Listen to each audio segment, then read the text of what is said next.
dusting the old camera off. Right, are we ready? Hello guys and welcome back to the first sit down video of 2020. I'm really excited to film this video because I think it will help a lot of you guys out there. So last year I asked over on my Instagram if you guys had any questions that you wanted me to answer about sex. I will leave that video down below. It did so well. You guys seemed to love that content, so I'm going to be definitely doing more of that this year. And so to kick off the series, I asked again over on Instagram if you had any questions about sex or relationships or dating, and this is the first. I am proper snuggled up for this video. I have a blanket on my lap, I have a bowl of Lindt chocolate balls next to me, which are my absolute favourite things at the moment, and yeah, I'm going to be answering your questions about sex, so let's get into it. Quite a few questions about the look of your vulvas here, and I really wanted to kind of bring this up because I think it's a really common worry that girls have. Any advice for us girls conscious about what we look like down there? Any advice on how to handle insecurities of what my vagina looks like? I will put my hand up here and say in the past I have been really embarrassed about my vulva and I hate the way it looks and I wish I could change it, and I've joked about getting a designer vagina because I hate the way my vagina looks. I think it's so common, and if we're only comparing what our real normal vaginas look like to those that you see in porn, then that is a complete misconception. All vulvas come in completely different shapes and sizes and packages. They are all different, they are all unique, and they are all beautiful. If you've ever been made to feel bad about the look of your vulva by a man, kick him to the curb. Do not listen to him. That is awful behavior. Please do not listen to anyone who is rude enough to say something like that. If I ever feel bad about the look of my genitals, there's a couple of things I do. Firstly, I watch Naked Attraction on Channel 4. It's on 4OD, anyone can go and watch it. That just proves to me how many different shapes and sizes and looks and appearances of vulvas there are, and that always makes me feel better about myself because they are all different, and that reinforces that for me. Also, there is an amazing Instagram account. Where is it? It's called the Vulva Gallery. I will leave a link to it down below. People send in pictures of their vulvas, and this graphic artist paints a picture of them, and they are very beautiful and unique, and it just goes to show that we are all very different down there, and it's always lovely. And I always, whenever I look through them, I'm like, oh, is that looks like my vagina, that looks a little bit like my vagina. They're great. I'll definitely go and follow that. Another couple of questions: do men expect to see a hairless vagina? And I get so worried about hair down there. Do I shave? Do I wax? Does it even matter? It does not matter. It is down to your personal preference. Please don't feel like you have to change or shave or wax or do anything just for the satisfaction of a man. It is your body to do with what you like. If you prefer waxing it all off, go and wax it all off. If you prefer loads of hair down there and you can't be bothered to shave because it's painful and it gives you a rash and it's expensive to get a wax, you don't have to do anything you don't want to do. In my experience, I've been with men who like loads of different stuff. Any man that tells me what they want me to do is an immediate red flag for me and is a like no-go. Just because the girls in porn have hairless bodies, that doesn't mean that you are expected to either, so go for it. Okay, let's get into a couple of the more frequently asked questions. I had so many questions about libidos in relationships, and your libido is not necessarily matching up with your partner's, so I've lumped them all together. I've got a category for no libido for him and no libido for her. This is in a heterosexual relationship, so I'm going to read out some of the ones for her. Have you ever struggled with low libido? I'm worried the pill has killed mine. How to boost libido? I never have a sex drive. Never have the energy to have sex with my boyfriend. Do you know how I can increase my libido? I lose my sex drive when I get stressed and I don't know how to stop this happening. Please help. I'm on 100 milligrams of sertraline and I don't enjoy sex. It makes me feel so crap about myself. Help. I wish you girls would all be able to see all the questions each other sent in, because I think it'd make you realize that you're not alone in the kind of issues that you're going through right now, and this is definitely one of them. I think so many girls can relate to the fact that we lose libido sometimes, and that is completely normal. There are so many factors in why you might lose your libido. So many things can contribute to that, such as the pill and contraception. I was on the mini pill for 13 years, I think. It was a ridiculous amount of time, and it wasn't until I came off the pill that I realized how much it had been suppressing my sex drive, because when I was on the pill I was very rarely horny. I wasn't massively interested in sex with my long-term partners, and my libido was really low. And when I came off it and my periods came back and things got a little bit more normal, I was like, oh, okay, this is what it's like. Similarly, I went on antidepressants quite a few years ago, and that, as well as many more side effects I experienced, one of the biggest ones was loss of libido. So your medication can really affect it, stress levels can really affect your mood, not getting enough sleep, grief, even the time of your month and your cycle can affect your libido. For example, my sex drive goes in waves every month without fail. Just after my period, I'm horny, I want sex all the time. Then just before my period, I'm not interested, I don't have a high sex drive at all, and it takes me a really long time to reach climax. But when I'm on my period again, the cycle repeats. So it's like that every month. There are a couple of things I can recommend for you guys if you're finding that your sex drive is very low and you want to increase it. Firstly, exercise. I know that sounds rubbish if you hate it like I do, but getting your body active and moving, and exercise can really increase your libido. It will lift your mood because of the endorphins that your body is producing when you exercise, and also if you're exercising, your body image might improve as well, and that in turn will probably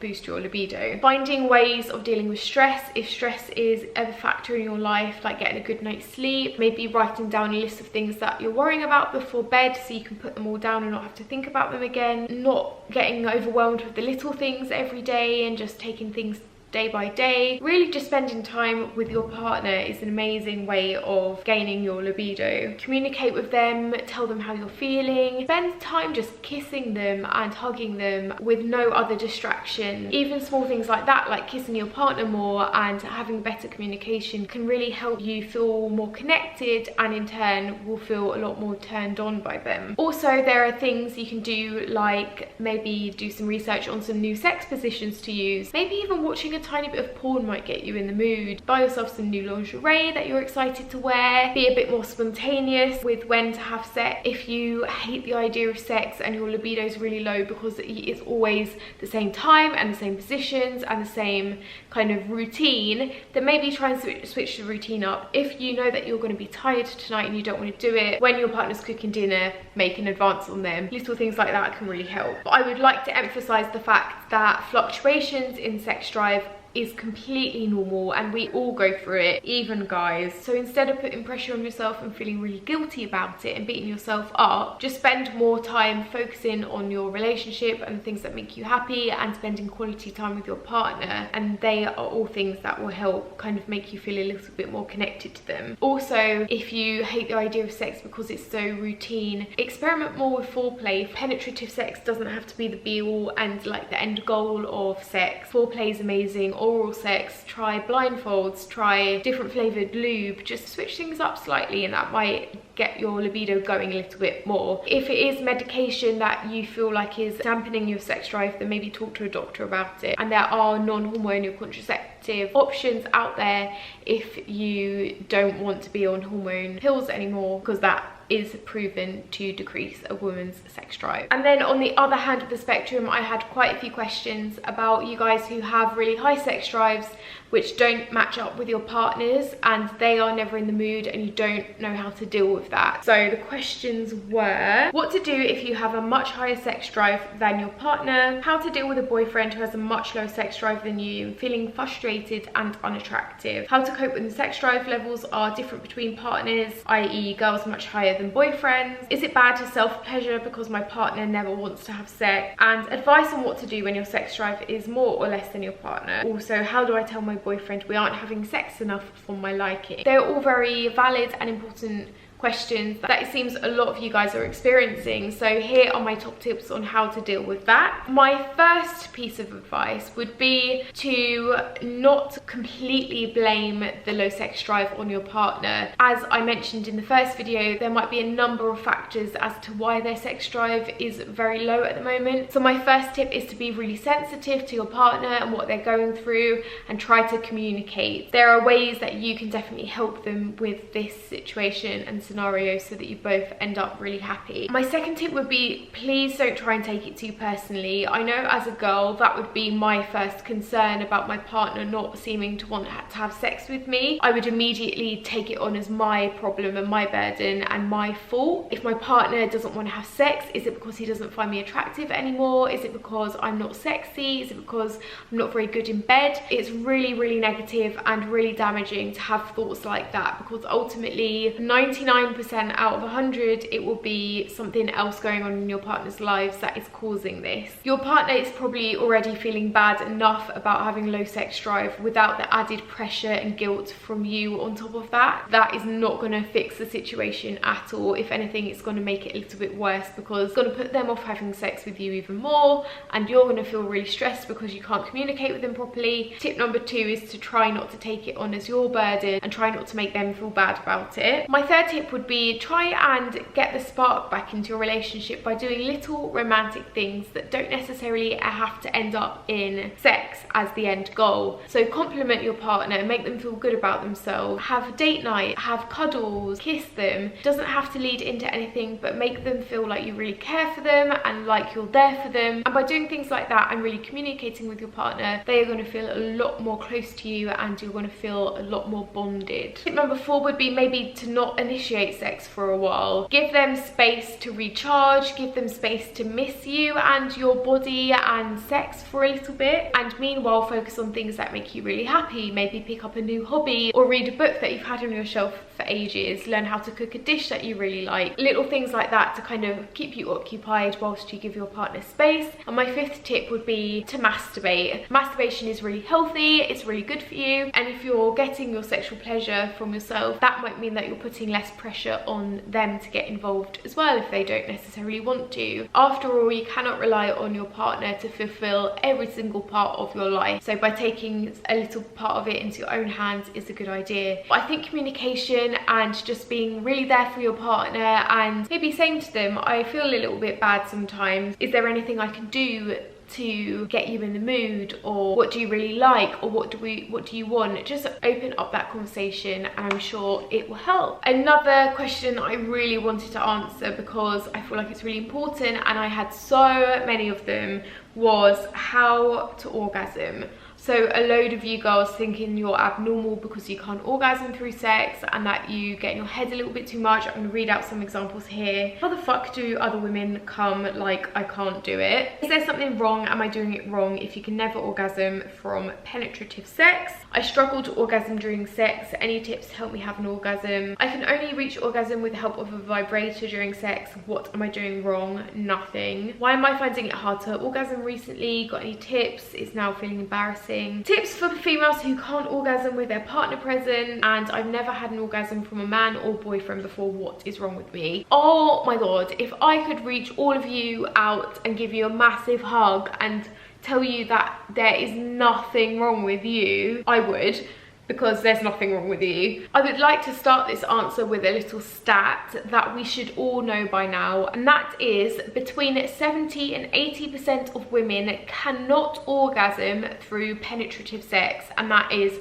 penis in vagina sex. And if you can, I am so jealous, I applaud you, and I wish I could, but I can't. I'm one of those people. That's why it's so important for us not to think as penis in vagina as the only form of sex out there. There are so many other ways that women can orgasm and achieve orgasm with a partner that isn't just sticking a penis in her vagina. So the most common way of the majority of women orgasming through sex is clitoral stimulation. Much like you would if you were masturbating on your own, you can just adapt some of those techniques you use to reach orgasm in with a partner. So there are so many great positions that you can both use. Doggy is great because the guy can reach around. Spooning is also great for that reason. Missionary is fine because either of you can massage the clitoris. Being on top is great sometimes, so if you are having penetrative sex, there is still ways for you to orgasm without no other stimulation. It is also a really great idea to introduce sex toys in a relationship. So with a little help of a bullet vibrator, it doesn't have to be anything massive or intimidating, but something a little more that stimulates the girl, and you both have a really happy sex life. It's also very obvious that having solo sex and being able to reach climax is going to be very different with a partner involved, because there are so many more things you might be thinking about. You might not be able to fully relax into having sex with the person because there's so much stuff going on in your head, like,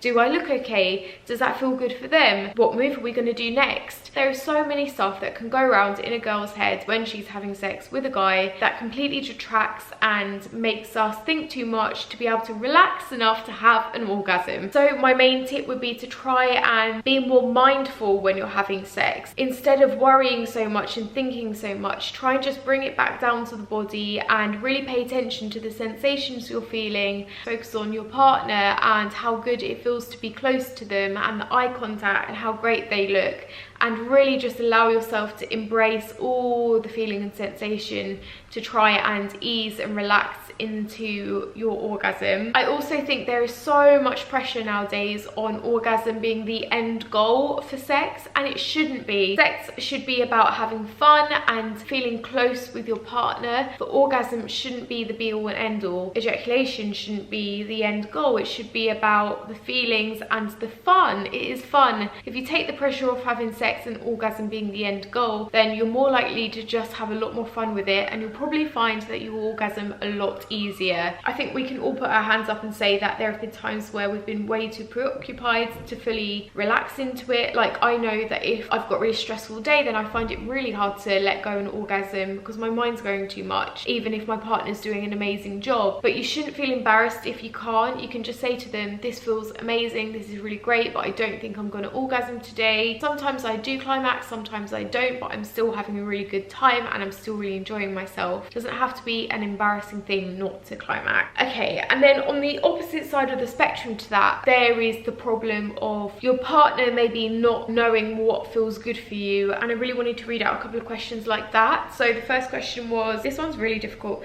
I don't know how to teach my partner how to make me orgasm. I've never had an orgasm during sex. And how do you ask for what you want the guy to do while still feeling sexy and not killing the mood? How do you ask someone to do something differently without making them feel bad? And this question in particular, what do you think the best way of telling a guy that where he thinks the clit is not where the clit is? If any guys are watching this video and do not know the female anatomy, please go and Google vulva, vagina, clitoris and study that and learn what's going on. That reminds me, there's an amazing website. It's basically a website about female pleasure and female orgasm, and kind of gives you techniques and teaches you ways to pleasure a woman and shows you that there are so many ways to do it and that everyone likes things slightly differently. It's called, oh my god, yes, you do have to pay for a subscription if you want to see all the videos and all the content on there. I have actually purchased that before because I thought it was really great research and really interesting to learn about how every woman finds pleasure a little bit differently. But I'll leave a link to that down below and you can kind of learn some new techniques and stuff. But I think it's really important to communicate well with your partner in sex. There are some really simple ways you can do that. I think that sitting them down after the fact, after you've had sex, is not a very good way to do it. I think you're more prone to getting what you want and to not offending the guy if you do it in that act. You don't have to say, oh, that feels really shit, that, like, stop doing that, that's awful. But you can say stuff like, oh, it's hotter when you go a bit slower, or oh, it's hotter when you touch me like that. I really like the feeling of this, just to the right a bit. Stuff like that, small little phrases to gently guide them to the best way of pleasuring you. You can always, if you feel really bad or guilty about it, soften it a little bit after by saying, I really like it when you do this. Is there anything else I can do for you? Like, what would feel really great for you, because I want to learn what feels great so I can pleasure you. Hopefully you'd get a conversation going like that. If they do something that you really like in the act and you want to emphasize it, afterwards you could start a conversation like, oh, it was really hot when you did this. Little phrases like that can really emphasize something good, so they will do it again in future. I was talking to my boyfriend about this and he gave me some really good advice. He said that guys are sometimes fragile about sex, and ultimately if they're a good person,